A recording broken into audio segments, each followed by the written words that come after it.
Salah satu penyebab kerusakan hati itu ada banyak. Di antaranya yang pertama, beliau memaparkan penjelasan Imam Hasan Al-Basri.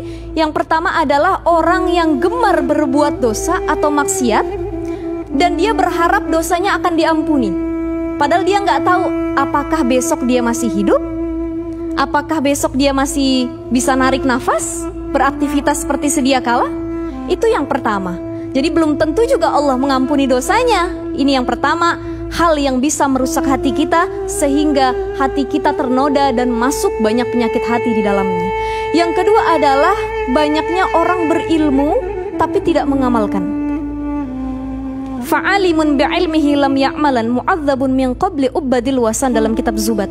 Jadi pertama kali yang disiksa itu ternyata guru, orang yang punya ilmu. Makanya kadang-kadang menyampaikan ini juga takut-takut gitu.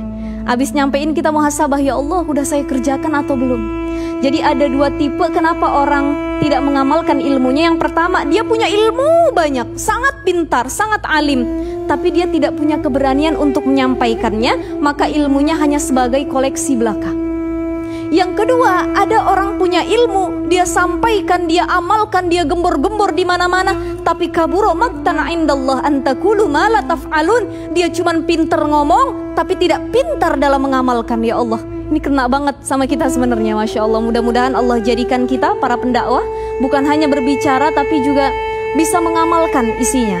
Selanjutnya yang ketiga, yang bisa merusak hati sehingga menimbulkan penyakit hati adalah kita ketika beramal tidak ikhlas karena Allah, tapi masih ingin dipandang oleh manusia. Itu yang ketiga. Yang keempat adalah menggunakan nikmat Allah tapi tidak pernah bersyukur kepada Allah. Padahal udara yang kita hirup itu semua dari Allah dan lain sebagainya, itu semua dari Allah. Dan yang terakhir, subhanallah, kita sering mengubur orang yang mati atau menyaksikan orang-orang yang wafat tapi tidak mengambil pelajaran dari kematian tersebut. Nasihat itu terbagi dua.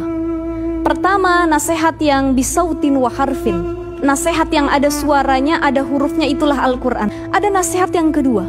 Nasihat yang kedua itu adalah nasihat yang bila sautin wala harfin, tidak ada suaranya, tidak ada hurufnya, tidak ada pelafasannya, tapi kalau kita dengar itu nusuk sampai ke hati. Apa nasihat yang kedua? Kematian. Subhanallah. Jadi bagaimana diri kita agar tidak kena penyakit hati? Sering-sering kita ingat kematian. Isti'adad liyaumir rahil, mempersiapkan datangnya hari kematian. Subhanallah.